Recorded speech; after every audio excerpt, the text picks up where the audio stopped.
Looks like Trump and the Tea Party are at war. Which side are you on? The Monica Perez Show starts now. This is Monica Perez, your libertarian voice on News 95.5 and AM 750 WSB every Saturday from 3 to 6. But I also do some podcasts in case that's not enough for you. I do with my producer here, Binkley. Binkley, how you doing? I'm good. I made it to the city today, so that's good. Dude, it's crazy. And here's the thing. It's super huge, a bummer, but I had been glued to the news anyway, or the internet news, because right before that happened, you're talking about the I-85 bridge collapse. Yeah, the crack bridge collapse. Yeah, yes, because the 3 people were arrested, one of whom, or they were like supposedly smoking crack under the bridge. It's such a, it just sounds like somebody made it up. Yeah. Anyway, I have no idea what's going to come out of that. I don't know why that guy would be motivated to blow up his crack place. But what was weird to me was that right before that, the news, the banner on AJC, the Atlanta Journal-Constitution, was that a man walked into the, I guess, nuclear regulatory body in Atlanta, which I did not know was there. Yes. With African red mercury, which is something that may or may not exist. Yeah. But Department of Homeland Security came in, they closed down the streets, and this really wasn't that far from where the bridge collapsed. Hazmat suits, everything. Yeah, so apparently it was enough to scare people. And then now, first of all, that completely fell out of the news. We have no idea. The guy was not arrested. There was a follow-up, like a brief thing, and they said they determined it was not this, mysterious mythical substance, so nobody was arrested. Right, so they let the guy go because they're absolutely positive this is not a flag for any future weirdness from this guy, not related to like this huge disaster. So anyway, I'm going to go with coincidence, barring any actual information forthcoming. Not me. Oh, dude, I'm usually further down the rabbit hole than you. I spent a lot of time on the Nuclear Regulatory Commission's website last night, and I believe everything that happened the other day was a research activity conducted by them. The whole thing. Whoa. Okay. Well, let's use that as a tease. Let's do a propaganda report, which is a podcast that we do off the air, and we do it online. I want to talk about Obamacare, the Tea Party, Trump, but tell people how they can find the podcast of this show and that show and all the other stuff we do in our so-called spare time. Go to propagandareportdaily.com, and on the right side, you will see 2 icons where you can click to subscribe to the podcast on Google Play and on iTunes. And we're being censored on YouTube a lot, so get on there and subscribe to us while you can. I so take that as a compliment. I know, me too. I wonder sometimes if you deliberately type in blurbs that it's really offensive stuff. Yeah, that's totally boring podcast, but you write these really inflammatory descriptions. But before I change gears, Alan in Buckhead called to talk about the fire under the bridge. Hey, Alan, give it to me. What you got? Well, I actually called Thursday night on my way home from work. I got off work around 7:30, and I was stuck in traffic on Peachtree heading toward Buckhead. And I called, I guess it was a Mark Aram show. Yeah, Aram was covering it. Perfect guy to cover that. He's a traffic guy and also has a show. Go ahead. I made a comment to the guy screening the calls. I said, I've lived in Buckhead, a long time, over 20 years. I pass by that area, go, shopping, go to the liquor store down there. And I can tell you right now, it's more than likely homeless people caused that fire. And he put me on hold, but he wouldn't put me on the air to say it. Oh, so you anticipated that because you knew what kind of activity that was going on under that. But what could have caused that? I knew the pipe doesn't spontaneous combust. I mean, it doesn't, the PVC. And my opinion, and it's strictly an opinion, I didn't tell him to make an accusation. I just said, I want to make a comment. But speculation, yeah. It's always fun to speculate in advance on the record because if you're right, then, your worldview seems validated.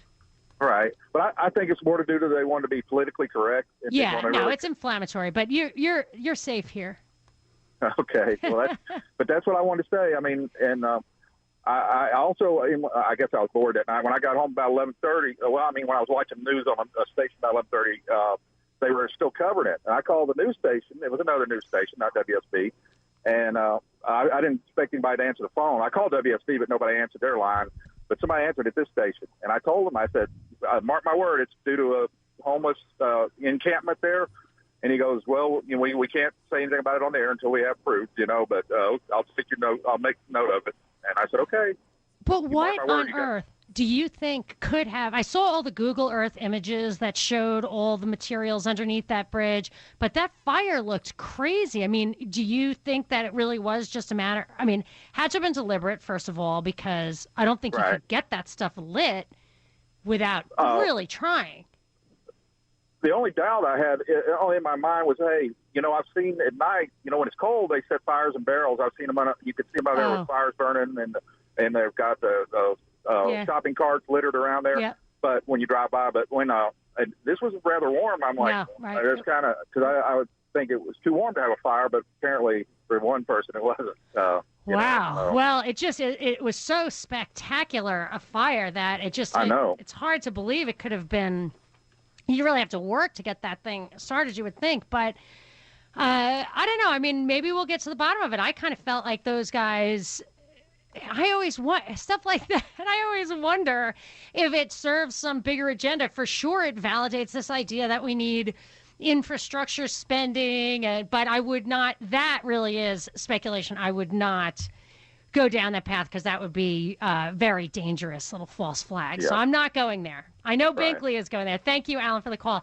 I know, Binkley, you go there, but we'll save that for another time, a little off-air action. But I really do want to go back. I want to talk about the Tea Party Trump thing, talk about getting ahead of it. Last week when the Obamacare 2.0 or Obamacare Light or whatever you want to call it, the GOP's replacement for Obamacare went down in flames, I noticed immediately that it was kind of weird, or it might be weird for Trump supporters to see Trump really going after the Tea Partiers, the Freedom Caucus. He had some really inflammatory tweets that I just couldn't.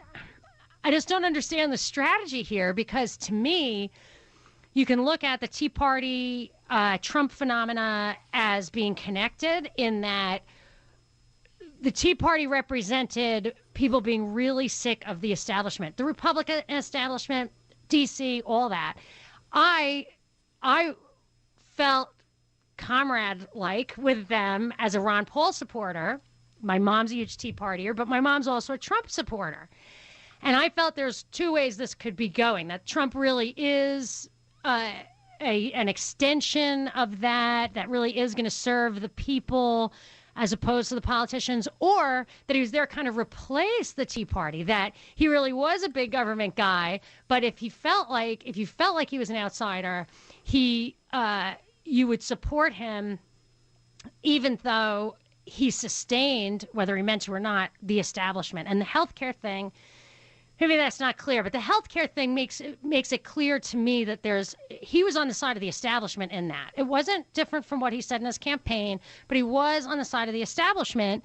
And he said that, you know, in various tweets, that it was the Freedom Caucus's fault and they need to get on board and this is how we should go. But for me, I thought the Freedom Caucus was right, that Obamacare Light was not what we needed, mainly because it acknowledges this idea that the federal government should be involved in regulating health care, basically sending people checks one way or another to get health insurance for everyday health care, to use a financial instrument for everyday health care. I mean, that's what it's about. It's not a safety net. Medicare and Medicaid are the safety net.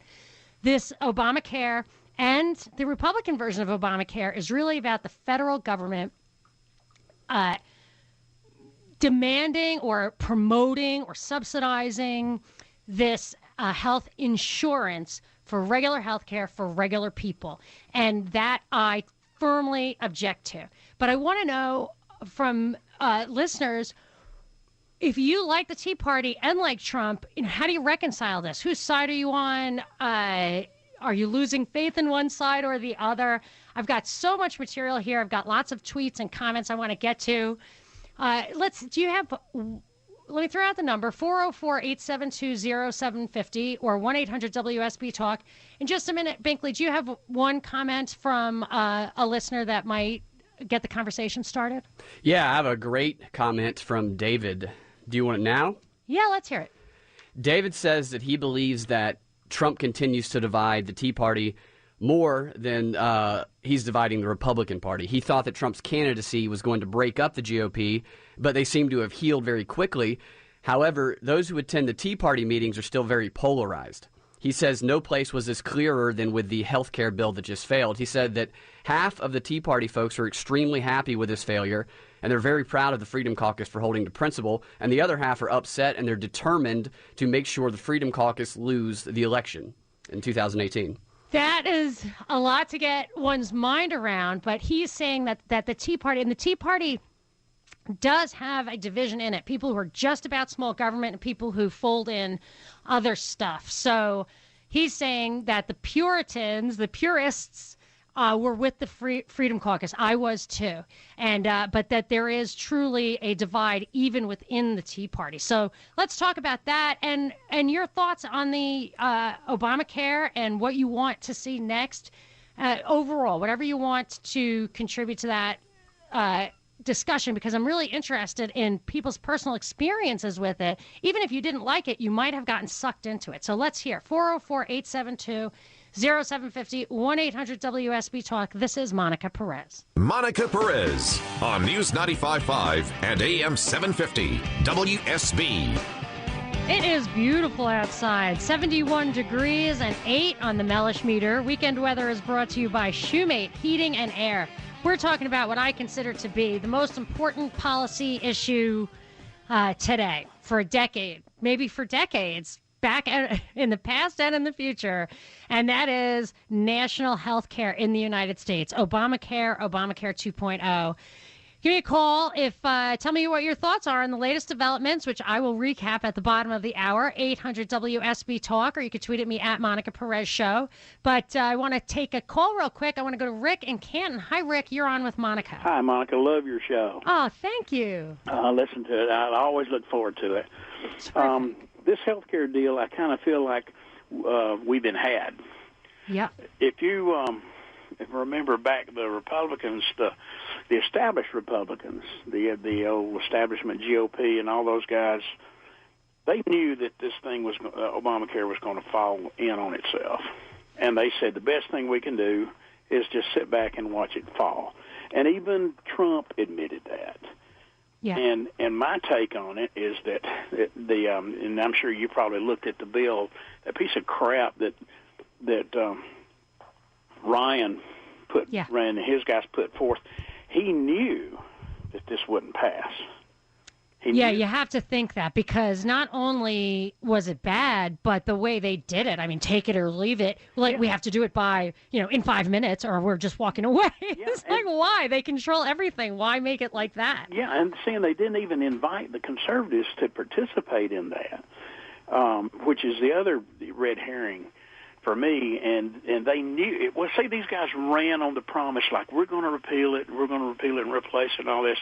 This gives them an out by saying, well, we tried, but we couldn't get it passed, and it gives because they really want it, right? Well, yeah, the establishment, the guys, I think a lot of them really do want it. The Tea Party guys that ran, they don't want it, right? And anyway, I agree with you.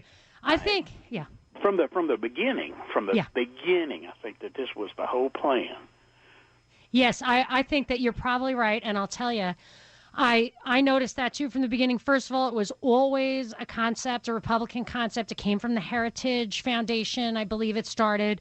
I have a great article that's posted to the top of my MonicaPerezShow.com website about Irving Kristol, Bill Kristol's father, devising the conservative welfare state, which looks a lot like this.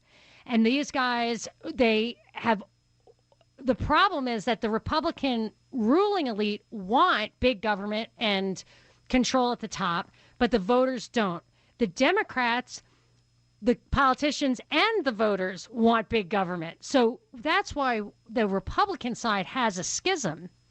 And it was interesting to me to see Trump fall out on the side of the establishment.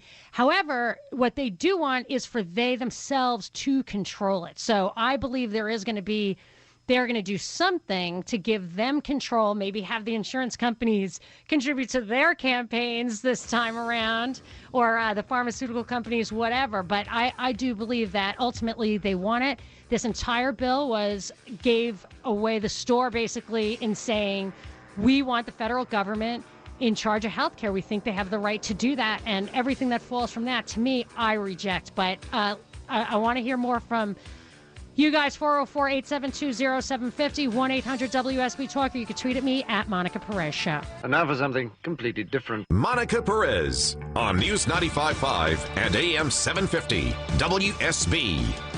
I am the Libertarian Voice on WSB, Saturdays from 3 to 6. And as a Libertarian, I am a very small government person. I really do not, I certainly, as a starting point, want to stick to the limits of the Constitution and keep anything that falls under the purview of states' rights as per the 10th Amendment in the states, at the states. And healthcare is absolutely clearly under the 10th Amendment, under the purview of the states. And even if you were in favor of some national safety net for health where you can redistribute wealth across state lines, we have Medicare and Medicaid. That's what that is. I'm not a proponent of it, but that's what we have. Obamacare is something different. And what the Republicans are promoting continues to support this idea that the federal government should be involved in health care. And I am totally opposed. And when the Republican health care bill failed or did not get to a vote even last week, I remember thinking, this is Trump versus the Tea Party, or at least the Freedom Caucus, which I consider to be kind of the remnants of the Tea Party or the core of the Tea Party in the House, 30 to 40 congressmen who stand by these principles. And I thought this would be something he would want to downplay. I still wanted to talk about it on the show. I was planning all week to talk about it. But as the week progressed, Trump seemed to try to antagonize the Freedom Caucus, to build it up, not push it down, to the point where at one point he wrote a tweet that said, which you might have heard because it was all over the radio, the Freedom Caucus will hurt the entire Republican agenda if they don't get on the team, and fast. We must fight them and Dems in 2018.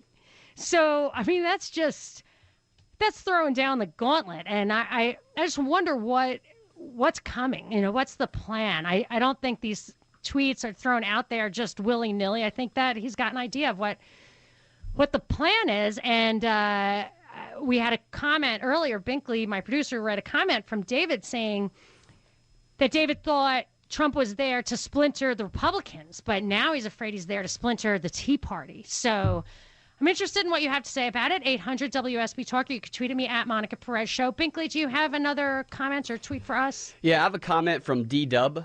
He says that most Tea Party voters are pretty ideological, and based on the conversations that he has had, Tea Party voters like Trump when he's generally going conservative, but should he go to war with the Freedom Caucus or should he bargain with liberals? They will drop him like a hot potato, and his 2020 coalition will abandon him. Interesting. So DW thinks that there is Trump is no match for the Tea Party. Certainly, he needs them. It's like an Old West gunslinging battle. All right. Well, let's talk about it. I'm going to Luke in Sandy Springs. Luke, you're on with Monica. Hey, Monica. Have you ever been to a Tea Party meeting?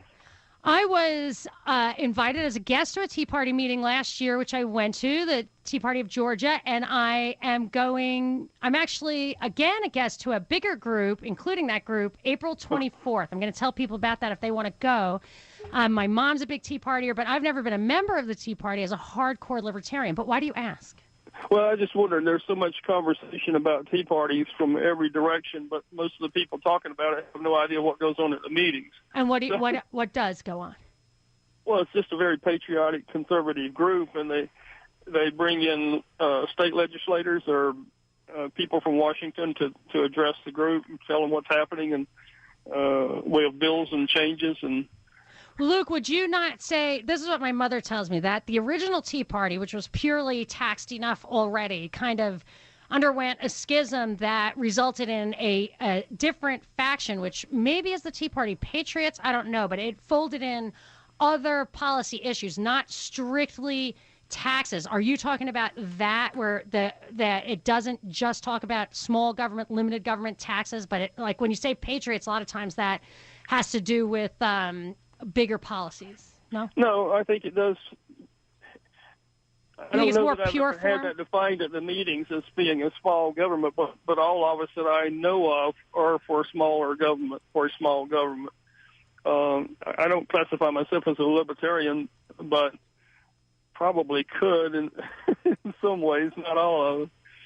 Yeah, for me, I feel like when you start compromising with the foreign policy stuff, that's when I think you lose people out of that small government thing. It's like, well, but we need massive defense spending, and then you get into the nitty gritty of what facts are true and stuff like that. So, well, the concept of states' rights, which you mentioned, yes, it's foreign to most people. They have no idea what that means.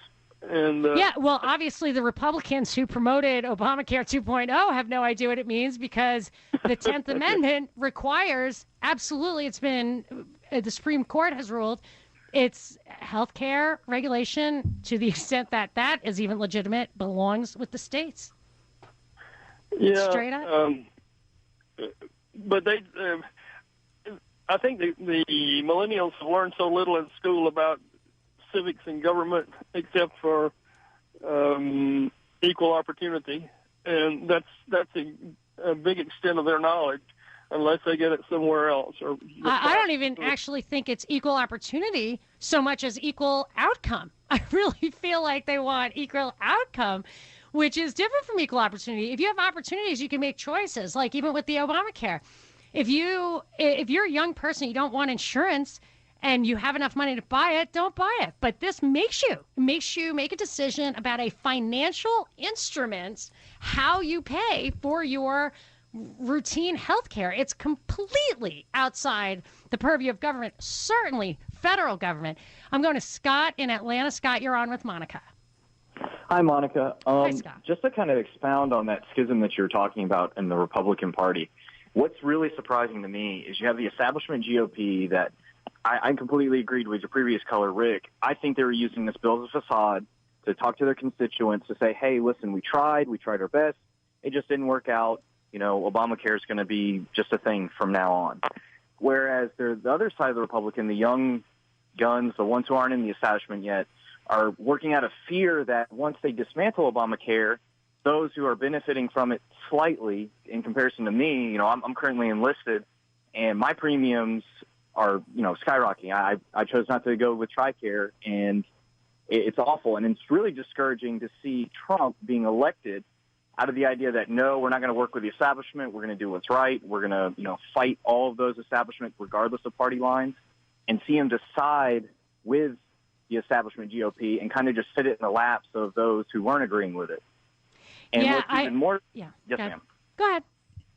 What's even more discouraging is to see that the Freedom Caucus, rather than, you know, just fighting it like they did, which I definitely appreciate because this bill was just awful and atrocious from beginning to end, instead of just fighting it and sitting it down, they should have sat it in the lap of Trump and the other establishment GOP and said, listen, healthcare isn't a right, it's a commodity.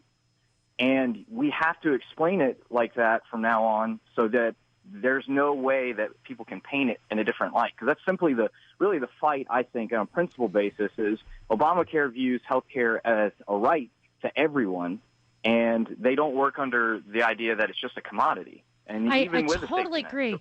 Scott, I want to tell you, I noticed that the message that I was receiving, and I plug in a lot to the news all week long, the message that kept dominating what I was hearing was the establishment saying, we are, the Freedom Caucus, by messing this up, has demonstrated that the Republicans are incapable of governing.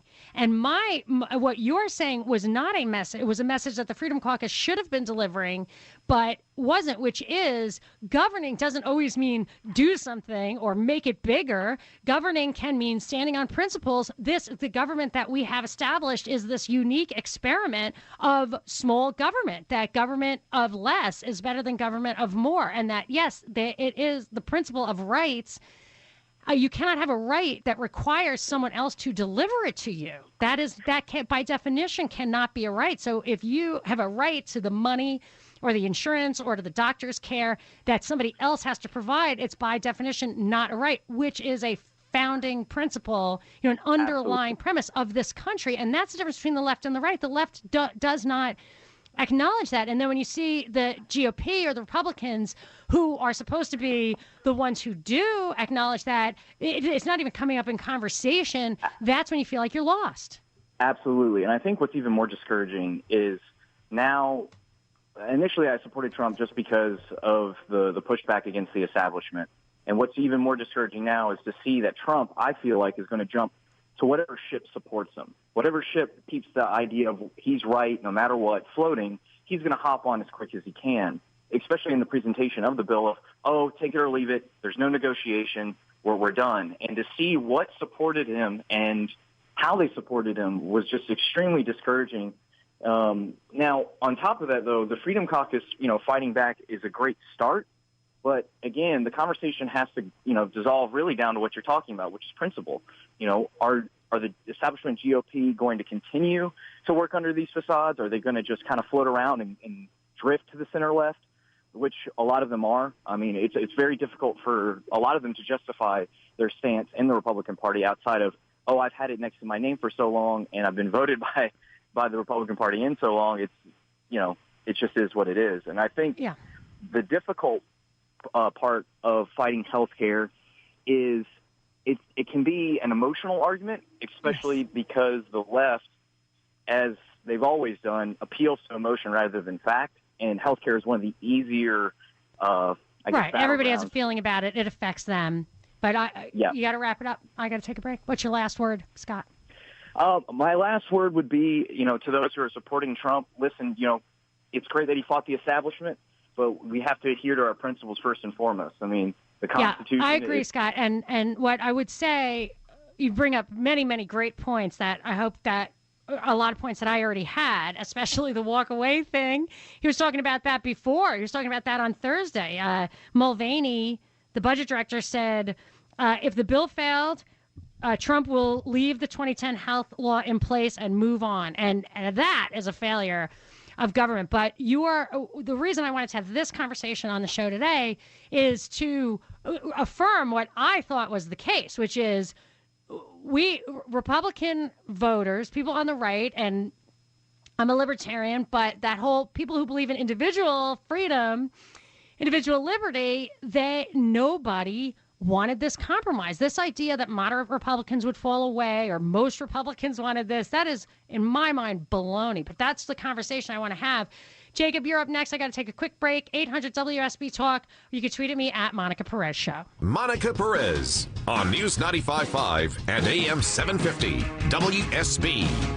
75 is the high today, 51 the low overnight. Weekend weather is brought to you by Shoemate Heating and Air. And we are talking about what I see as a battle between Trump and the Tea Party in the form of the Freedom Caucus, the stalwart remnants of the Tea Party in Congress, who has been a big problem for the establishment for years now. The establishment Republicans who like big government, who, as Irving Kristol said, wanted the conservative welfare state, those people have never liked having to answer to the Tea Party because the Tea Party does not want big government, and politicians just by definition do.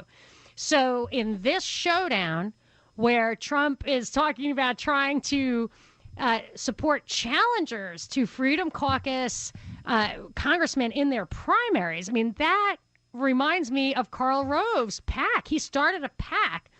Conservative Crossroads, maybe it was called, I can't remember, but it was to defeat Tea Party candidates in the Republican primaries. His PAC was to defeat Republicans. So this seems like Trump is getting caught up in that dialectic, and it's interesting. I want to hear see what happens. Go to your calls, 404-872-0750, 800-WSB Talk. You could tweet at me at Monica Perez Show. I'm going to Jacob in Atlanta. Jacob, you are on with Monica. Hi, how are you? Good. Okay, everybody talking politics and nobody talking about health care. I mean, I have to make a disclosure. I did not vote for Obama. I did vote for Trump. But I do have Obamacare. And dilemma is that before Obamacare, my insurance was around $800. I'm a self-employed for the family. With Obamacare, I pay about $300 a month. Okay, I don't like subsidies, but if no subsidies, my insurance would be $1,200 a month right now. Hello? Yeah, I hear you. I mean, so you're just saying that your price is... Republicans had 8 years to come out with a plan, and I'm very disappointed they had nothing. Their plan would not reduce... I want to hear how health insurance costs will be reduced. So let me ask you a question, Jacob. Jacob, let me ask you a question. Do you feel like the principle of not having the government tell us what to do or subsidize your health care is not important, or have you given up on it? I mean, do you care about the principle or just how it affects you? I do care because I came from Soviet Union and I had a government health care for 26 years of my life. And I tell you, it's not good. I have experience with that. I do not like subsidies. I don't need it. But from the same standpoint, I don't like to pay $1,200 a month for health insurance. And I don't understand why it's so difficult and complicated. Can I ask you another question? Do you pay income taxes? Yes. So do you feel like if we had smaller government and you got to pay fewer taxes, you would be able to afford your own health care? Yes, I guess so. And how about this? If the government didn't create what's called hyperinflation in the costs of healthcare by subsidizing demand, making people demand more healthcare, driving the prices up, don't you feel like your healthcare would be much cheaper anyway? I'm not sure, but it's not only government the problem. Healthcare costs driven by insurance company. Everybody knows that. You know? Yeah, and I feel like this is simply the government forcing people to go to not to the doctor, but to go to a financial institution and insurance company and pay the insurance company for to give them a plan where they get normal health care, which should just cost normal money. I personally think that companies should not provide health care to employees.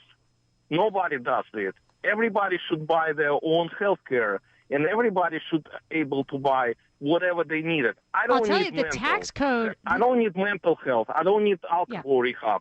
I don't need pregnancy. I don't need drug addiction rehab. But a lot of that stuff is forced upon you through Obamacare, that you can't get away from it. And I will also say, I agree with you about the employee thing. When the government sets up tax incentives so that for the employer, he gives you health insurance, that's tax deductible for him.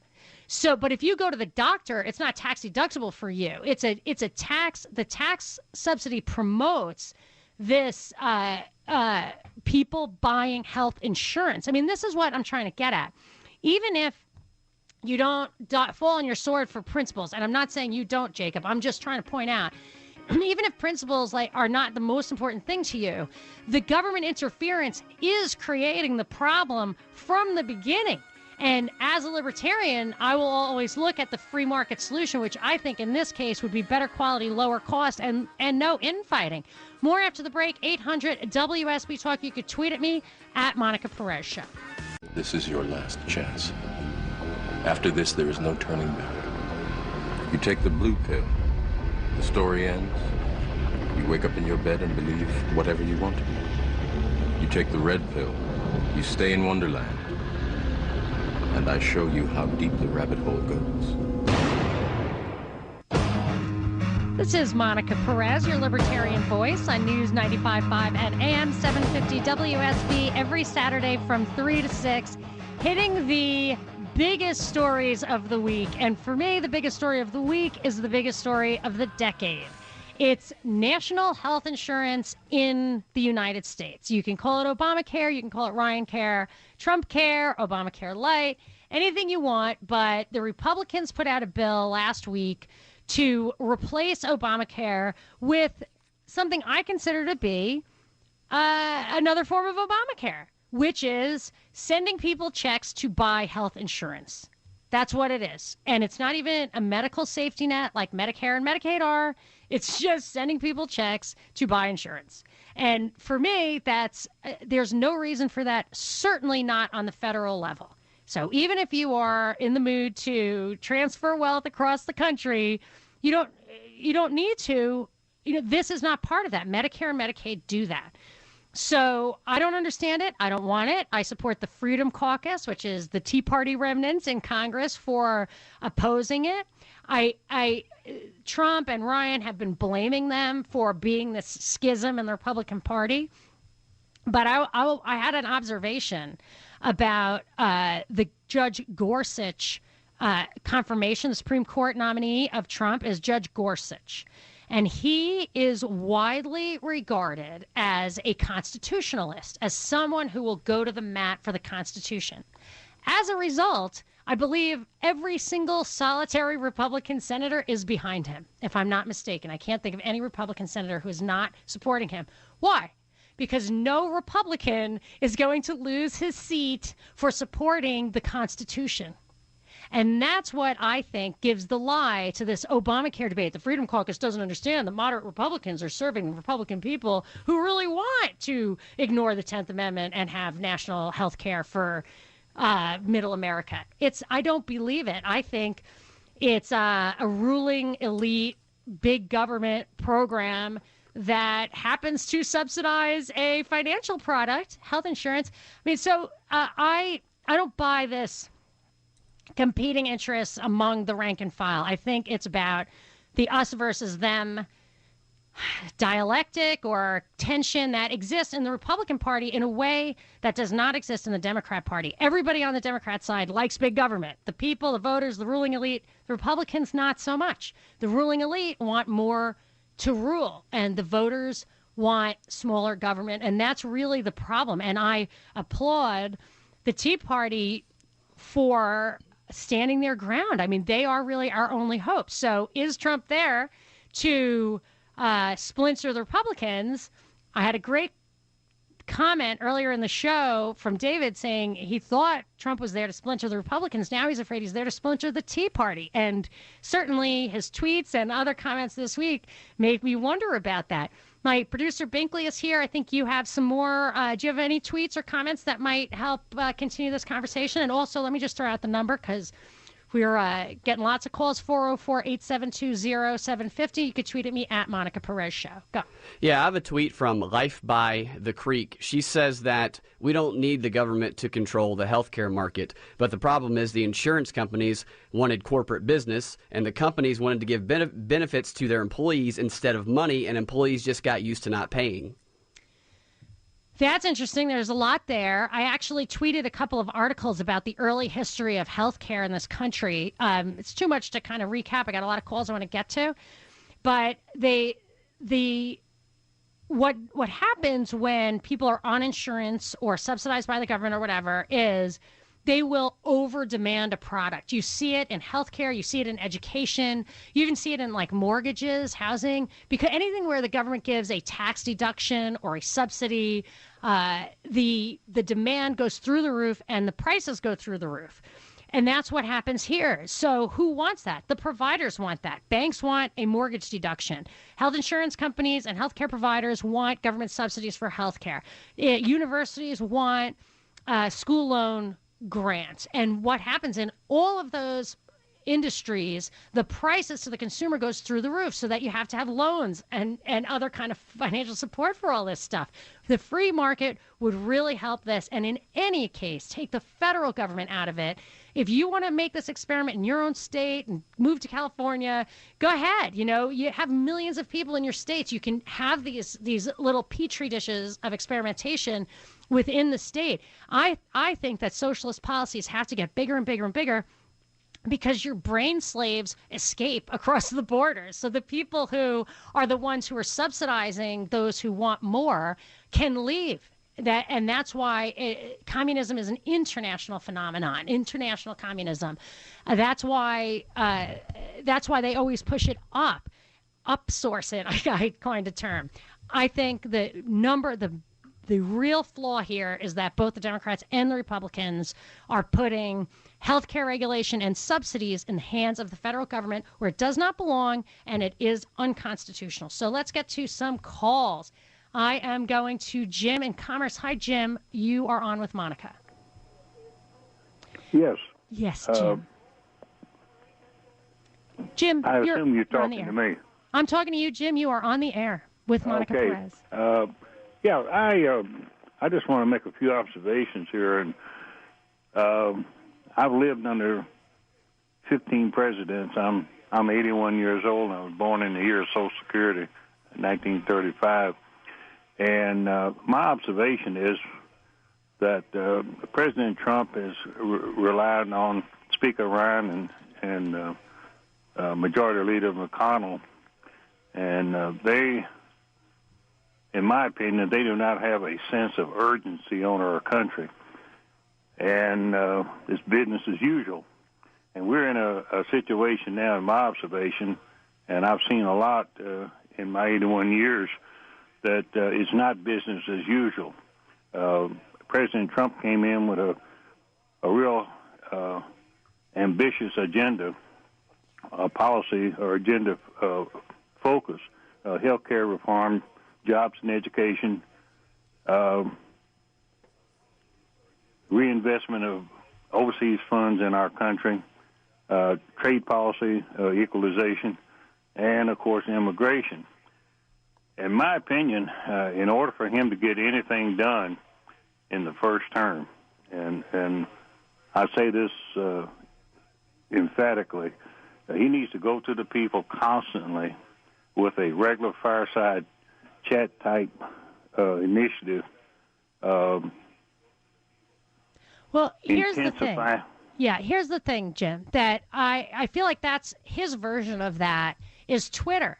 And what he's doing, he used that very effectively throughout the campaign, really got people to think that he was on their side. But what's alarming is that this week that has gone by, he has tweeted some pretty kooky things, such as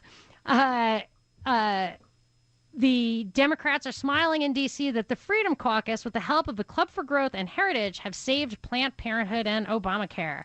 The Republican House Freedom Caucus was able to snatch defeat from the jaws of victory. After so many bad years, they were ready for a win. And the Freedom Caucus will hurt the entire Republican agenda if they don't get on the team and fast. We must fight them and the Democrats in 2018. That's kind of kooky because the Freedom Caucus represents the Tea Party remnant, many of whom represent the people who love Trump, and that his fireside chat is lighting them on fire. And that's, to me, the mystery that I'm trying to solve. What are the implications of this? Is he getting sucked in by the establishment? Does he not realize what are his goals here on the healthcare thing? Does he like Obamacare? Do you care that he does? I mean, I feel like Trump voters do not want Obamacare. And that's what I'm trying to get to the bottom of. 800 WSB Talk. I'm going to Paul in Snellville. Hi, Paul. You're on with Monica. Ma'am, what we need is health care that's like auto insurance. You pick what you want, you pay for it yourself. Yeah, I think that everything should be like that. I actually think most of the government is just a terrible insurance policy that you're forced to buy. Social Security, Medicare, so much of it is just could be provided privately. And healthcare, similarly, you really don't need insurance except for if you're afraid of getting super duper sick.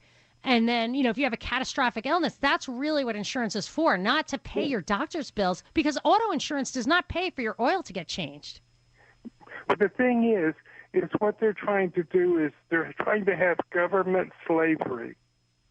Instead of one person owning another, the government is going to own the population. Yeah, you're getting right to the heart of the matter, Paul. Really, that's what I feel like this is all a march towards the totalitarian state, and it comes from every direction, including surveillance, including how the transportation system is evolving to make us less and less independent, censorship, and yes, healthcare is absolute control. They want to control the land. I'm afraid that they don't want us to be able to access alternative, substitute, be independent on the land. One more thing, ma'am. Yeah.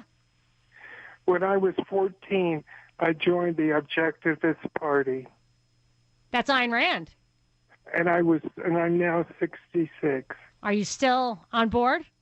No, ma'am, but I can just see everything that she said politically coming true. Yes, I think that's true. I have gone the full Rothbard. I am an anarcho-capitalist a la Murray Rothbard, which is, if Ayn Rand scares you, don't look up Murray Rothbard. Thank you for the great call, Paul. More to come. You can tweet at me at Monica Perez Show.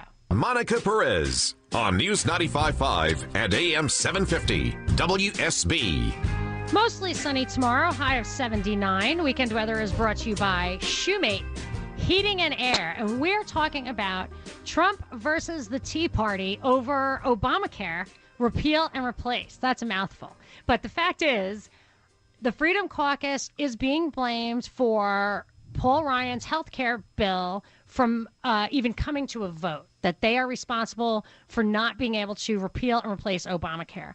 And for me, I don't want Obamacare light. I don't want the federal government in Obamacare. But I'm also interested in how this plays out between Trump and the Tea Party. If you liked Trump but don't like Obamacare or are torn between the two, let me know how you feel about the health care bill and what you want to see happen next. If you had to decide, would you just repeal it? Would you replace it with something? Are you hooked on Obamacare now, even though you didn't want it? They sucked you in. 404-872-0750, 1-800-WSB-TALK. You can tweet at me at Monica Perez Show. I'm going to Charles in Gainesville. Hi, Charles. You're on with Monica. Hey, Monica. Always a pleasure to hear you. I enjoy your conversations. I really do. A couple of things. It just seems to me that the Republicans, they say they have been working on replacing Obamacare now for the last almost 8 years, and yet that was the only thing they could come up with. Somebody's not telling a true story, it sounds like to me. I agree. And one of the other things is, I look at our health care system. I live in Gainesville. We have an excellent hospital. We have pretty good health facilities up here. And, of course, there's lots of people that live up here with lots of money. But I'm not one of those, but I do enjoy it up here. Our hospital system is very expensive up here. So they charge, I'm on Social Security, so they charge Medicare quite a bit for things that I think are kind of high. And the other thing is they like to drive out any competition, and I always thought that competition is what made things better. So I'm a little disappointed in that, and I think that's what the government needs to do is to encourage competition and not encourage control. I do have a curious question for you, perhaps. Okay. Since they pulled the voting for Trump Care off of the thing because so many Republicans were dropping out. Now, another commentator on this station has said that was showing that they really don't want to change Obamacare. Is that true, or is it they also saw that this was going to be an Obama lookalike and there was no future in it? Is that why the Republicans pulled out, or is they just don't want to change it at all based upon they've had 8 years to do something and they haven't done a darn thing? I have never thought that the GOP wanted to get rid of Obamacare. They had opportunities to keep it from being implemented. I remember saying Ted Cruz did his little filibuster thing. It was going to kick the can at least 1 year down the road, and support for it was so shaky. That was a great step in the right direction, and the Republicans came down on him like a ton of bricks. Wanted to get him out of office because they said, let Obamacare happen, and then it'll collapse in on itself, and they're still talking like that. But when I said at the time, like, you can't do that. Once it's entrenched, it's going to be very hard to get rid of. And ultimately, once it's entrenched, you aren't just going to repeal it. If you want to repeal and replace it, whatever, then you just have Republican care. But something I think that people have been overlooking, the number one issue, and this was not reported a lot, much at all in this country. I was reading it in a British newspaper. The number one issue for Brexit, the British exit from the EU, was that immigrants, they didn't mind having the immigrants, but it was stressing out the healthcare system. And I noticed at that moment that this national health care system in the UK is an extremely powerful political issue, just like abortion and gun rights are here. Really powerful issue that keeps the two-party system afloat.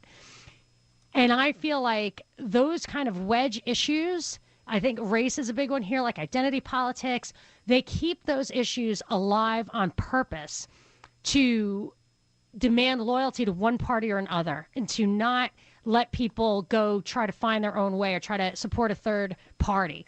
And I feel like that is really what we're seeing here, that this is going to bat back and forth, back and forth, back and forth forever. And that's what they want. And in the meanwhile, we have bigger government, which both parties really, really like. So I do smell a rat. I think they knew darn well it wasn't going to pass. They threw that Planned Parenthood defunding thing in there, which was like a little bomb. That's very divisive. And why put that in an already hard-to-pass bill? There were a lot of rats to smell. Thank you so much, Charles. I'm going to go to Bob next. He wants to talk more about the health care bill, and I want to hear what you have to say. 800 WSB Talk. This is Monica Perez. Maybe it's something really cool that I don't even know about. Monica Perez on News 95.5 and AM 750 WSB. I am the Libertarian Voice on WSB every Saturday from 3 to 6, and we're talking about health care. We're talking about the Republican Obamacare 2.0 crashed and burned before it even came to a vote. Trump and Ryan are blaming the Freedom Caucus, which is the Tea Party remnant in Congress. And I guess Plan B was, let's see what the Democrats want. That was a tweet that came out of the White House, kind of disturbing. I didn't like that. But the real Plan B seems to be, well, one of the Plan Bs, maybe it's Plan C, seems to be just let it collapse, let Obamacare collapse in on itself. It's just not, it can't make ends meet. Insurance companies are running away from the markets, and it just won't be able to sustain itself, and then we'll have a deal. But here's the thing. I just remembered that in the very, very beginning, before Obamacare was even implemented, it was very clear to me and probably a lot of other people that the premise of it, especially this idea that you can go get insurance with a pre-existing condition, that in itself destroys the concept of insurance. Nobody should buy insurance if you can go buy the insurance after you get sick. If you understand how insurance works, it's a pool of people with the exact same risk pooling their money together, and if one of them happens to get sick, that person gets all the money. That's what insurance is. But if only sick people join it, you might as well pay for your own insurance or go for charity, because it's catastrophic. It's a lot of money. So what happens? So the insurance system was bound to collapse under the weight of that provision, which destroys insurance. Hope that's clear. So what happens if it destroys itself now? Well, maybe the Republicans will come up with a great plan, but maybe this has been the plan by the Democrats all along to get the public option, which is the government is the insurance company, which is the single payer system, socialized medicine like the UK has. It was actually called, I think, by a Soros guy or an Apollo guy. This is the Trojan horse. The Affordable Care Act is the Trojan horse for true socialized medicine on a national scale. And that's one thing to worry about, this let it collapse in on itself. Because even if it does, say there's a Democrat in office, or usually at midterms, the Democrats, the minority party, gains seats. I mean, if you lose control, that could very well be the next step. I mean, these are the things that you got to worry about. And I want to know what your thoughts are. Binkley, my producer Binkley here, has some tweets. Give me a quick tweet. I got a lot of calls. I'm going to do rapid fire calls. So if you're on hold, I will get to you. Just hang tight. Give me a tweet, Binkley. All right. Billy Favors tweets that Trump's actions show that he's just another corporate tool. The tweets directed at the Freedom Caucus show where his loyalty lies. Wow. So that's a guy who is staunchly behind the Tea Party and thinks that Trump is not acting in good faith. Because there's a chance that Trump just is getting duped or just wants to get a deal done or just loves health care, secret, loves it. Big government Fetish. guy. It wasn't even a secret. I think he talked about that on the campaign. I don't think any of this stuff is a surprise, but this is why I did not support him during the campaign, because I don't support any Republicans. I supported Ron Paul, who was a Republican, but basically what I'm saying is that I support the Constitution and the Bill of Rights. That makes me a libertarian, if you want to put labels on it. I don't really have faith that the power elite in Washington is going to restore the Bill of Rights anytime soon. But if someone isn't paying lip service to the Constitution and the Bill of Rights during the campaign, I do not expect them to fall on their swords for it afterwards. But the Freedom Caucus does, and it seems like in this case they did fall on their swords. Let's hope that standing by principle is rewarded. Let me do some calls. 800 WSB Talk. I'm going to start with Bob and Marietta. Bob, what you got? Yeah, Monica, I enjoy your show very much. Anyway, I really think, the solution to this healthcare stuff is that they ought to outlaw all healthcare insurance. I mean, I think the only thing that should be available is catastrophic insurance. That's the only valid insurance. Insurance is, by definition, unpredictable. It's only to insure a pool of like-risk people. Yeah. So it should be a bunch of 20-year-olds who have almost no chance of getting cancer, putting $10 into a pot, and then if one of them gets cancer, they get like $1 million because nobody else is sharing the money in the pot. That's it. Right. That's how insurance works. Yeah, I mean, and that's all it should be. I mean, I work for a large company and have very good policy, and it's ridiculous. I mean, I can get sick and pay $25. That's it. I mean, you don't even have to be sick. You can just go at the drop of a hat. Like, that's the thing. When you Right. disconnect, this was the smartest thing I think George W. Bush said, especially in the campaign against Al Gore. He was asked in a debate about health care, and he said, you're going to get inefficient outcomes when the consumer is not the payer. That the person making the decisions about what product to use or buy is not the person paying the bills. And when you disconnect that, like through insurance, you get this overuse.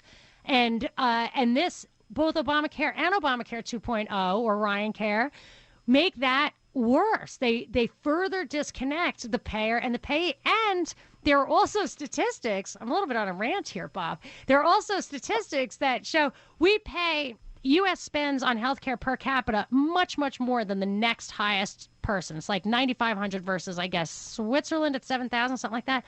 But number one in the world. But our life expectancy is number 31.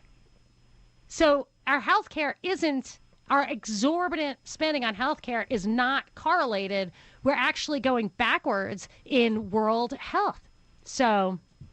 Yeah, it's hard to understand, and nobody really knows what things cost. I mean, I was in a hospital in this past December, and the bill came across, it was $165,000. By the time my insurance company got done, the negotiated rate was less than $25,000. Now, how did they write off $110,000? Yeah. I mean, it's ridiculous. And nobody pays $165,000. Right. And here's the thing. So I try to look at these bills, which are hundreds and thousands of pages long. You can't do it. Even the summaries are ridiculous. And then you realize I can't even read it. So how are these guys controlling the world and getting it right? Forget it. Free markets drive prices down, drive quality up. Look at cosmetic surgery. Look at LASIK. I mean, this stuff that people have to pay for themselves, they get better service and lower prices. I mean, this thing is not about getting health care to people who need it. It's just not. Oh, I agree. It's the insurance companies, it's the big healthcare providers, it's the drug companies. And they're all in bed.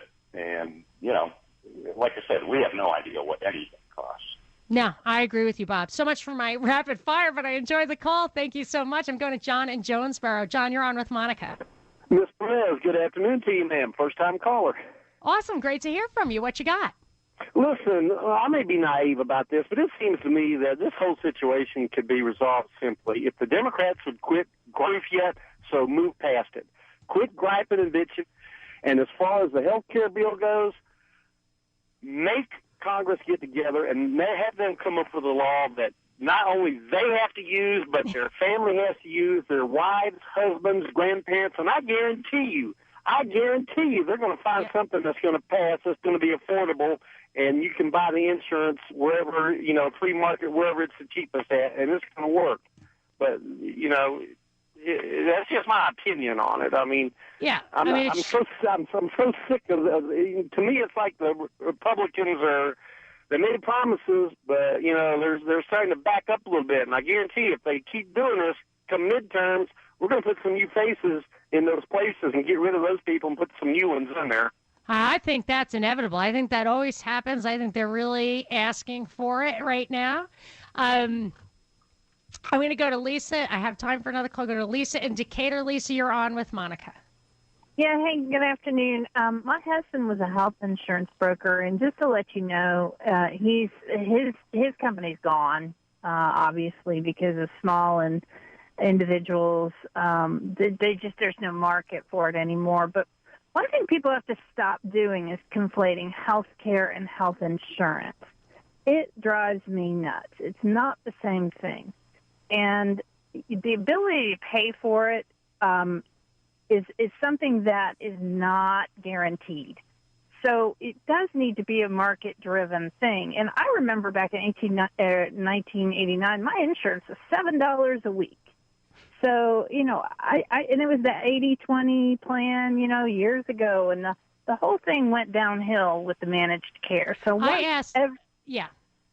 I just want to point this out. A while ago, my husband I haven't looked at it in a long time. I just don't worry myself with that stuff anymore. It drives me crazy. But I used to look at it, and on his paycheck, it would show a deduction for health insurance. He had some kind of cafeteria plan where you could pick stuff. And I remember looking at it, and I thought, and that's like, there's a tax deduction for that. And I said, actually, I've never, I don't think in my life, because I don't like the doctors, I don't go too much, I never in my life used as much health care as even the after-tax amount of the insurance premium was. So it was like thousands of dollars. I'm like, I never go to the doctor. So beyond catastrophic. I said I wanted to cancel it, and I said, tell him don't even give it to you. And he said, you can't, because Obamacare makes you have it. They have to have it, and everybody has to have it. And, yeah, there's a penalty and whatever, but it's gotten to the point now because his company actually offers insurance, we are prohibited from using Obamacare, the subsidy. And we need the subsidy to survive. There's no way we can afford on what our income is, $2.5, $2,000 a month for insurance. And your husband used to be an insurance broker. And a broker. And it's gotten crazy. And it all started with them saying, okay, now you have to do 15%, only 15% of the policy price, the premiums can pay for costs in the office and salaries and all that. So it's a very concerted effort to kill the industry. It's really managed care.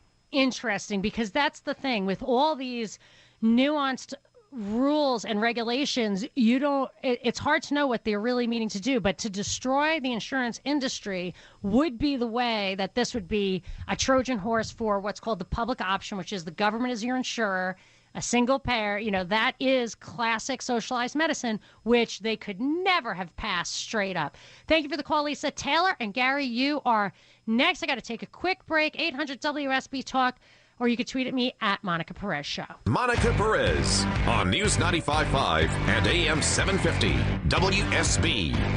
73 outside the studio. Skies are still absolutely clear. Weekend weather is brought to you by Shoemate Heating and Air, talking about Trump versus the Tea Party over Obamacare.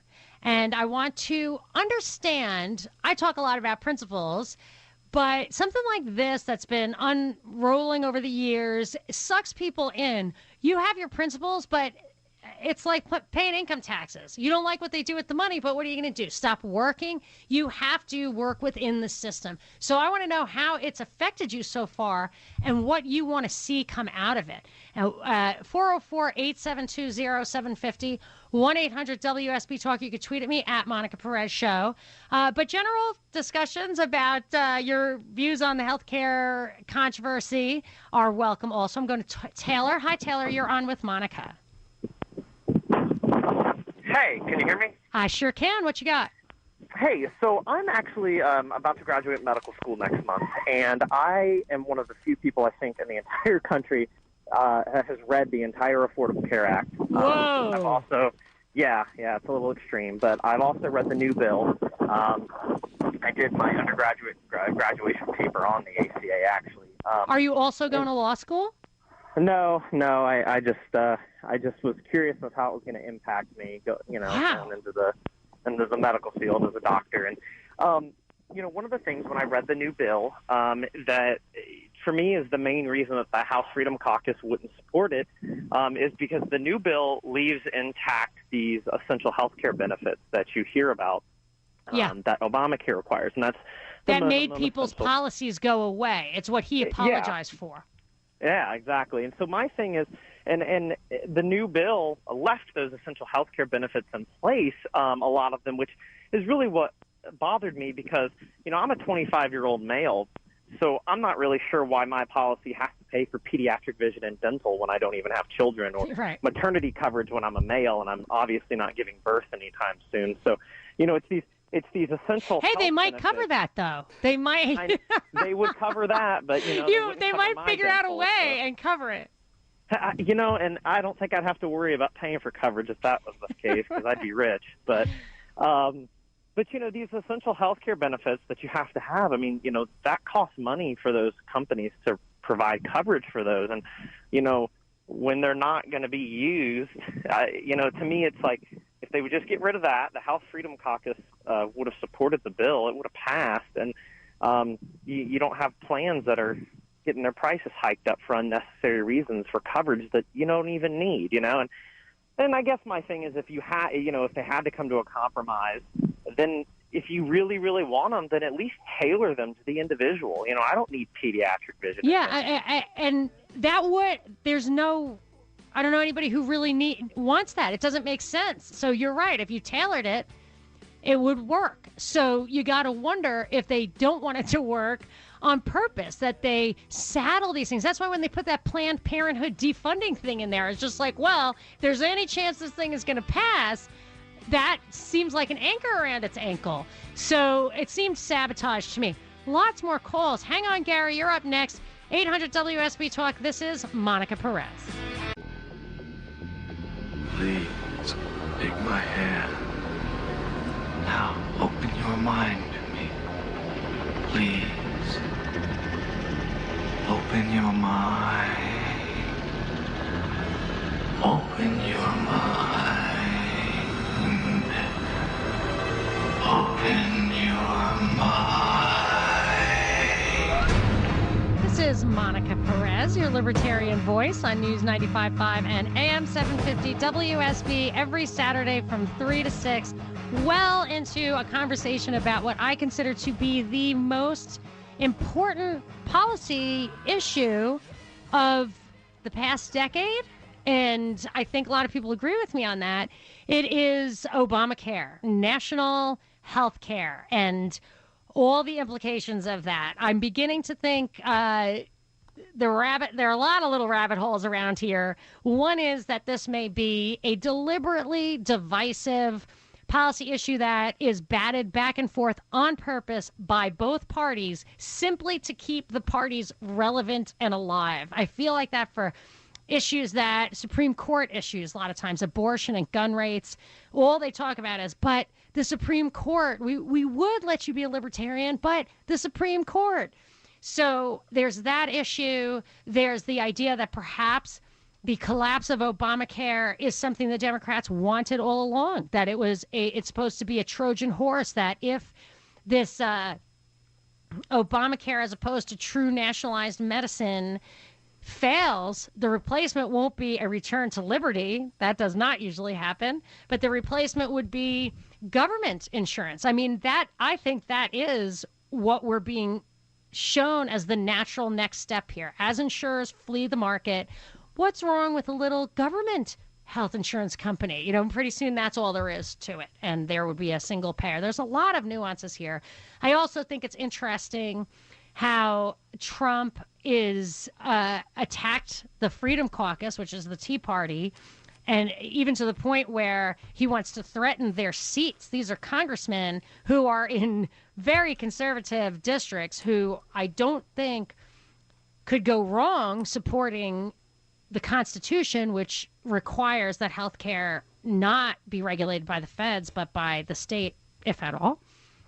I think that that's an interesting development. I wonder what Trump is up to. Is he really trying to get the Tea Party to heel to the establishment? I don't understand his strategy there, but I am open to what your opinions are. And I know, give me a call, 404-872-0750, 1-800-WSB-TALK. I also want to get some tweets. I saw a couple of explosive tweets come across the feed at Monica Perez Show. Binkley, my producer, do you have, you want to pick one of those for me? Yes, Dean, very explosive tweet. He says the establishment GOP just wants to catch up with the British conservatives. That is very interesting, and I'll tell you why. I said this from the very beginning. It was my number one problem with Obamacare, like before it passed, was that if it once fully implemented one way or another, the economy of the United States is more than 50% government controlled.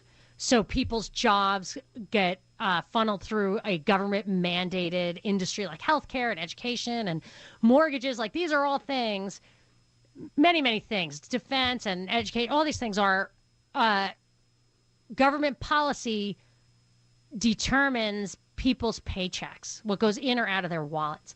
And if you have an economy where government payments are really account for more than 50% of the economy or some critical mass number, you never get people, the majority of the people, to vote for actually smaller governments. Your conservatives are no longer small government people. They are efficient government people, and that's the way it is in the UK. They don't talk about liberating healthcare. They talk about running it more efficiently, and I anticipated that. And very good, Dean. Thank you. Give me one more, and then I'm going to go to Gary. All right. Jasper tweets, if you want to get to affordable health care, don't start from here. Drop back 100 years and punt. Repeal the medical cartel completely. Interesting. That I was talking earlier about, and I did tweet a two-part article by, I think it was Michelle, his name is Michel-Accadd, I think his name was, on Mises.org, M-I-S-E-S, where he talked about the early history of healthcare regulation in this country. The first part was the very early history, about 100 years ago, and then he talks about why it exploded after World War II. And some of the backstory there was the Carnegie and Rockefeller foundations financed from the shadows, or promoted from the shadows, a reexamination of educating doctors, of medical schools, and they encouraged that those things get regulated, which shrunk the size of them. They closed down licensing, shrinks the size of providers.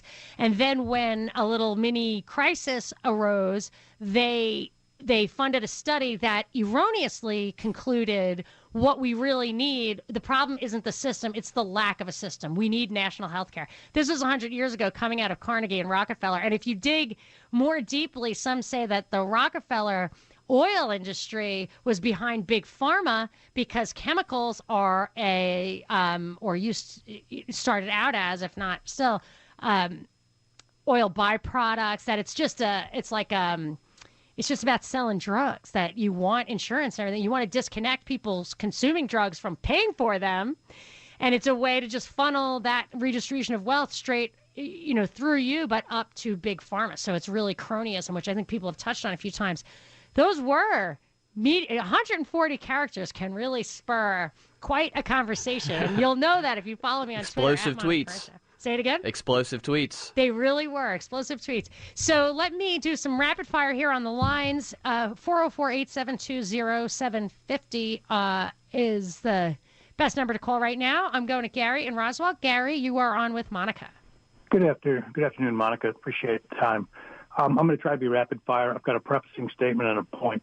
Number one, I question, why did he want to be president? What was his motivation? Money? Don't think so. Power? Don't think so. I think it was a sincere effort to make America great again, period. I agree. Fireside chats are his tweets. Makes me feel uncomfortable sometimes, but he's an agent of change, and he's trying to change the fact 6 of the top 10 counties in income, according to the 2010 census, border Washington, D.C. Excavating that is not easy. So when he makes me feel uncomfortable, I'm with you, but I can't necessarily doubt his effectiveness, and here's my point.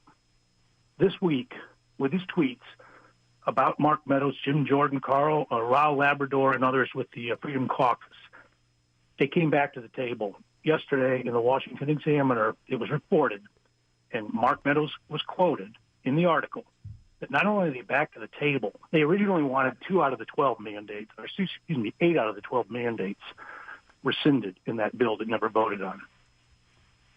They only got 2 that were in there. The 2 that were in there, one was the company must offer, and the second was the individual must buy. Those were in that bill. They came back this week and said, okay, we wanted 6 more. We're going to give up 4 of them. We're going to let Medicaid tax credits happen. Here's what we want, and this is all we want. And if we get this, you got our votes, and it's back to the centrists and the Republican Party. This baby's coming back for another vote. It's going to pass before the end of April. President Trump is going to make it happen. Is that what you want? Here are the 2 things they asked for. But as a Trump supporter, I don't want to get into the details any further than we already have. I want 2 things. Taylor's right. Essential health benefits go out, and community ratings go out. That's what they want, and this deal is going to be done. But what do you want? I want more free market. I want states. But this isn't that. Everything else. But I believe they're correct. I believe it has to be reconciliation.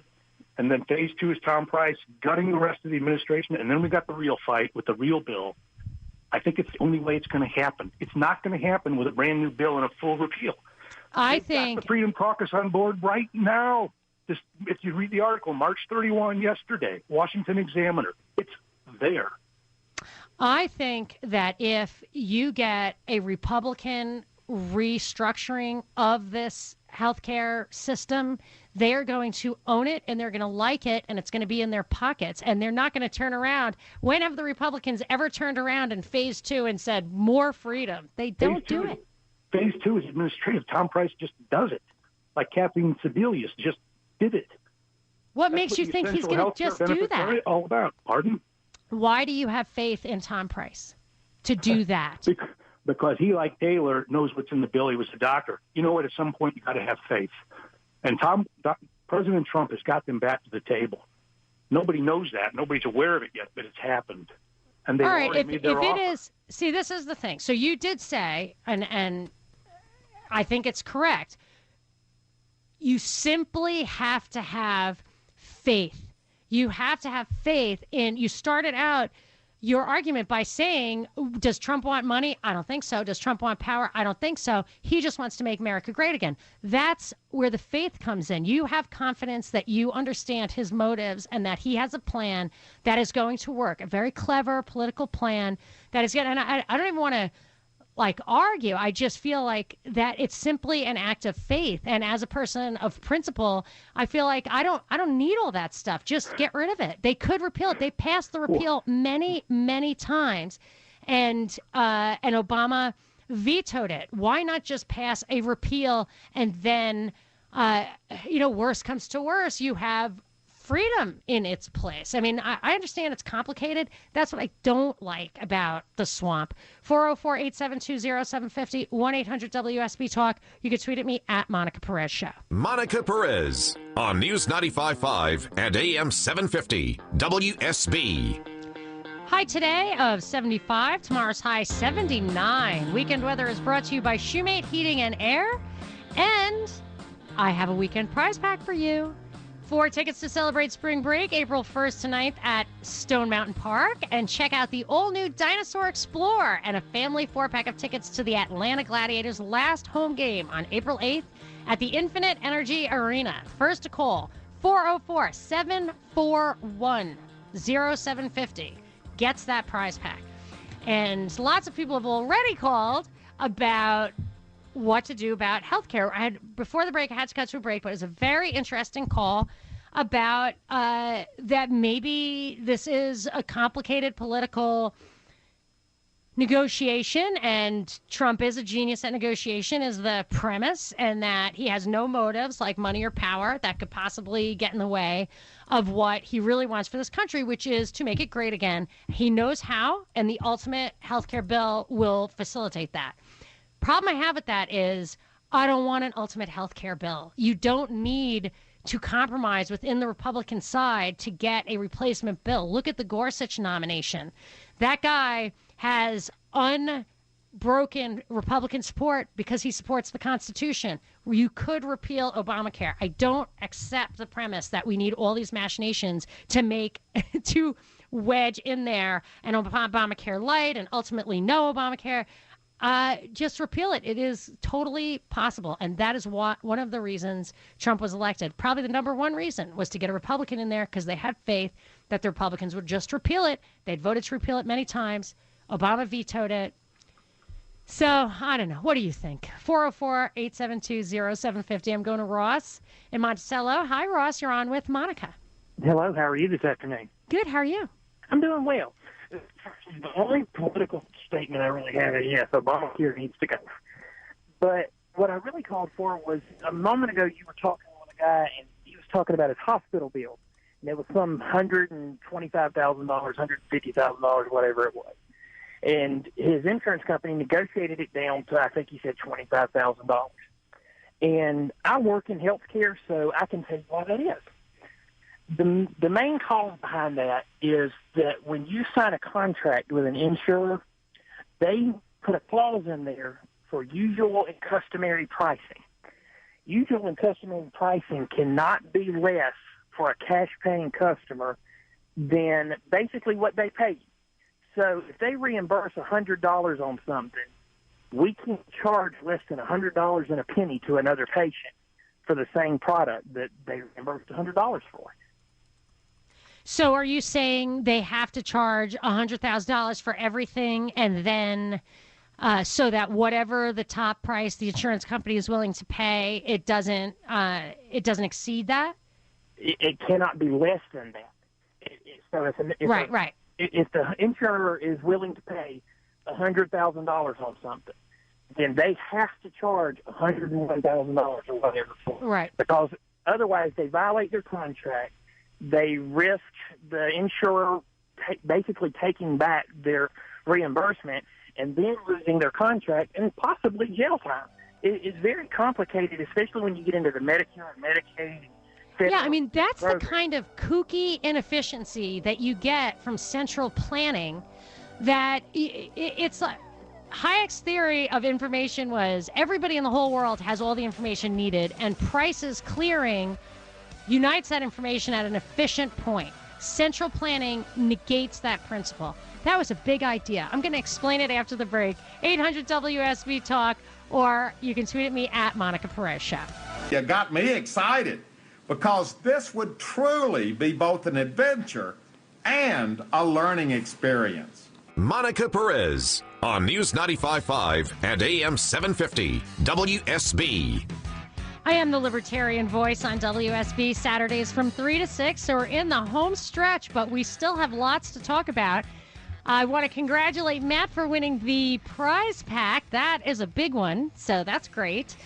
Congratulations to you. And before the break, I threw out a brain bomb, a big idea that I did not fully explain. And this is I was talking about how when you read these bills, they try. I had a good call from a guy in the medical industry who said why the bills are crazy, and then you get these huge discounts and all this complicated stuff, and why Obamacare is 2,700 pages and all this kind of stuff. Here is a fundamental libertarian principle. Central planning does not work. It cannot be more efficient or result in a better outcome for more people than liberty can. And there's a theory by a famous kind of, I'm going to call him proto-libertarian thinker, Friedrich Hayek. He seems to stipulate the need for a safety net, and he believes in the state, which I don't. I think the modern state is a corruption of social organization. But yeah, he was a great economist and thinker, and he came up with this theory of information I've mentioned it before on the air, but I think it's worth just explaining. It's supposedly the basis for Wikipedia, according to Jimmy Wales, the founder of Wikipedia, where all the information needed to make decisions, or how the world works, or a system works, or economy works, or whatever, all that information can never be held by one person. But everybody in the world probably does have all of that information, certainly most of it. So if you have a mechanism by which all that information can come together and constantly be corrected by everybody else, you're going to have basically as close to a perfect, efficient outcome as possible. So Hayek was using it to justify the pricing mechanism, and cost accounting, which shows how much stuff costs to go in. If something stays on the shelf at a certain price, the price is too high. So the fact that nobody buys it, the price comes down. Then when it gets to the right price, somebody takes it. And that kind of pricing at every little store, every gas station, if there were kind of a free market in gas, I'm not sure about that. There isn't, OPEC, but those prices can instantly reflect the supply and demand of every single solitary thing in the world instantaneously all the time. And Wikipedia similarly, you throw out some piece of misinformation and somebody is going to see it and fix it. And that's what happens. Wikipedia stands up to the mainstream media by a lot. Like, it will get corrected in Wikipedia instantly. Now I think Wikipedia is basically hijacked by the information elite, but that's a topic for another time. But I'm saying, so when you try to say this is a better way to run healthcare, I say there's no better way to run healthcare than a free market, than liberty, than a clearing pricing mechanism where people who are buying it are paying for it. If they want to go out and buy insurance in case they get this unexpected illness at a young age, and they want to chip in with a bunch of other young people who are also unlikely to get that illness, and in that pot is a reserve for the one unlucky lottery winner who gets the illness, that's insurance. And you can choose to buy that or not. And okay, if you want to have a safety net for the person who doesn't buy it, who goes to, city hospital, that's a different question. But there is no efficiency in the central planning. It can't work. I refuse to really dig into the policy nitty gritty at a certain point because it cannot work. So, I want to take some calls. I'm going to go to Mike next. 404-872-0750, 1-800-WSB-TALK. Binkley, though, my producer Binkley here has. Do you have a tweet for me?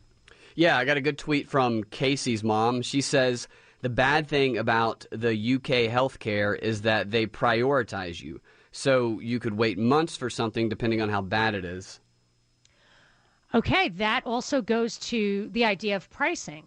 If you are desperate enough to get treatment that you're willing to pay more, that's how the pricing mechanism works. You get to prioritize. Now, granted, there is an ethical idea that no one should be able to prioritize health based on money. But ethically speaking, what's happening now by subsidizing demand for unnecessary health care, you really tax the system.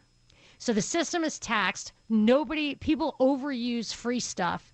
And then the amount of people who don't get treatment seems to me self-evident from having this overwhelmed system that drives out doctors but drives up patients. That can't possibly be better than a system where some people have to go to charity to get health care they can't afford. I mean, that is a totally separate question. That's a safety net question, which we have. When people make fun of us, people in other countries say stuff like, the only thing I know about America is people get shot and then left in the gutter to die right outside hospitals. I'm telling you, I've been to places like Australia and England where cab drivers will say stuff like that to you. It's bizarre because we have this reputation around the world of being gunslingers and having no public health. But we have so much public health. No, that would never happen. Never, ever, ever. And it's probably because we don't have this public system. So anyway, that's these are all the principles of liberty. And they're not about just falling on your sword for the 10 commandments. They're about the outcome. The outcomes are better with market clearing pricing mechanisms. And there's more efficiency for people, more utility. People are happier, better off. So even if you don't care about the principle, you might care about that. So let me go to Mike in Canton. Hi, Mike. You're on with Monica. Yeah, hey, Monica, I love your show. What I wanted to talk about, I might be very ignorant on this, not necessarily dumb, but ignorant and maybe a little naive. But I'm like you, I believe in a free market system, but I don't know if this is a possibility or maybe too impractical. But I was thinking of a blend. Let's say that no one has to buy insurance. I mean, they, just like you say, they get it if they want it, if they don't want it. But they would have a system where you would have sort of like a universal health care system with all the insurance companies would have to offer, like just a basic, simple plan, just a real simple, basic plan. They'd have to at least offer it to everybody for a fairly low price that would be mandated between the states and maybe the federal government. And then after that, there would be like tiers that people could buy more if they want to, and that's where the real competition would come in, like a free market system where lots of insurance companies would compete for people that want to get more health insurance than, say, others. So there might be a tier 2, a tier 3, or a tier 4, but no one would have to buy insurance, but there would be like insurance that would be a base thing that would be very low. Does that feel to you a little bit like food stamps? Like where there are people who, I mean, I think 40 or 50 million people are on food stamps. It's just this basic, you get a basic amount for food, and if you want luxuries, I think actually you can maybe charge luxuries to those credit cards and stuff. But the idea would be like it actually reminds me of this Republican concept, believe it or not, of the basic income payment, where everybody, and I feel like elements of that were embedded in this Obamacare 2.0, in that they wanted to send people, I think the first pass was to basically send people checks, go buy yourself some basic insurance, and then rich people can get more. But that even, you can come up with ideas like that, but you could also just say, hey, if you're too poor, we have safety nets in place. I'm not a fan of safety nets, but I feel like the first order of business is to separate out the concept of poor safety net stuff from basic health insurance. You do not need to get health insurance to pay for a doctor's visit if you can just pay for the doctor's visit. You know what I'm saying? I mean, what do you want to do? You're trying to help poor people? Or you're trying to make sure everybody has insurance? Basically, I'm just trying to blend it so there won't be, everybody's going to argue forever. So I'm saying, hey, blend it. In a sense, it's still a free market system. You don't have to get the health insurance if you don't want to, but every insurance company would have to offer at least a base plan that would be the same, and then the free market would come in after that. That way, everyone's kind of satisfied and saying, hey, we have sort of a blend of a universal, healthcare system that's not mandated. I mean, they don't have to do it because it's a free country and liberty and justice and all that, but at least it's available. And then for the people that want more, and the reason I say this, earlier in your call you talked about, and this is where I kind of, I don't object to what you said, but I was thinking out to myself. It's true about when people talk about car insurance, they don't pay for the oil you put into your car. But the thing is, it costs so much more for health insurance. It's not like I can get a whole new car, build a motor for $1,000, and I'm done, even if it's an ugly car. It's a little bit different with your health in that you go in the hospital for gallstones or something ridiculous like that, and they do an X-ray, and it's $100,000 just to do that. So right, but you don't really have the luxury. Yeah, but if I look back, my mother had 9 kids, so I'm the youngest. So when I tell you when her first children were born, do not judge my age by that. But she had children in the 50s and 60s where she was paying like several $100s and staying in the hospital for 5 days straight. And I did the math once. I wish I had it handy.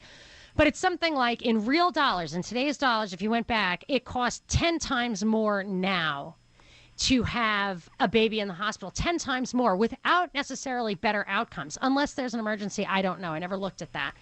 But what I'm saying is regular health care in a free market really wouldn't cost that much more. Like, those prices are a function of subsidizing healthcare or inserting insurance into healthcare instead of, it shouldn't be, insurance should only be for the emergency, for the car accident, for they take an x-ray for your gallstone and they find malignant tumor. That's what I think. I understand what you're saying. I get what you're saying. The problem is you're a purist on the free market system, and the way the world is today. Yes. To get to that purist, I understand. Yes, why and what you're saying to me on its face. I mean, I haven't. Maybe there's a hidden trap in there. I'm not seeing just in real time here. But yeah, I get that. That would be a first pass safety net that my guess is the insurance companies would be happy to offer because those people hardly would use it. And if you had like healthcare spending accounts and stuff for high deductible, if you're talking about young people or whatever, low risk pools, they would be happy to do it. It would, and I'm sure they would be happy to compete across state lines, which is a big thing. So I think what I'm trying to come up with is something that Trump, may think of in the sense of, it's like a compromise, but it's like you're bending to the people, the universal health care people, and you're also bending to the Republican libertarians who want a real free market type system. And you're kind of doing it without mandating it, without giving the government total control. Yeah, and I think that there are ways to do that. It sounds good. I would probably be more in favor of that than the complicated thing they actually did come up with. Got to take a quick break, Jennifer. You're next. This is Monica Perez. Monica Perez on News 95.5 and AM 750 WSB. Thunderstorms Monday and a high of 74 as the work week begins, but that could change. So stay tuned to WSB for weekend weather brought to you by Shoemate Heating and Air. I am going to give Jennifer the last word. Jennifer, you have 1 minute. Go. Hey, Monica. How are you this afternoon? Good. How are you doing? I'm doing fine. Monica, one of the things that I find so frustrating about this health care debate is that it seems that there's so many people discussing the problem, but the people that are discussing the problem are not the people that are actually participating in the problem, as I am. And people are offering solutions, but they're not actually the people who are living under healthcare.gov, which has affected me and my family very personally and very financially. Can you give it to me in like 20 seconds, what your upshot is? Good, bad? My upshot is we need to get rid of healthcare.gov, but we can't get rid of it immediately. There needs to be a solution to get back to a free market environment. All right. Well, maybe that's what they are really after. I don't know. I hope so. I wish they would spell that out. But I agree with you that was one of the things I really wanted to get to on the show today. So I really appreciate that you called, because you get sucked into it and then you're reliant on it. And if you letting it collapse or causing people a lot of pain to spite one faction or another is not going to be a good strategy. It's not moral and it's not politically astute. Thanks so much for the call, Jennifer. I'm sorry I've got to wrap it up. Binkley, we'll be back next week, regular time, Saturday, 3 to 6. In the meanwhile, if people want to get podcasts or whatever, tell them what to do. Go to propagandareportdaily.com and subscribe to iTunes or Google Play. And there you can get podcasts that Binkley and I do. I'm going to try to do one in the next couple of days to get to some of the deeper issues that we were not able to get to. But also this show, if you are just tuning in, you want to hear the whole show, we'll also put that in our feed probably Tuesday. So thank you very much. This is Monica Perez.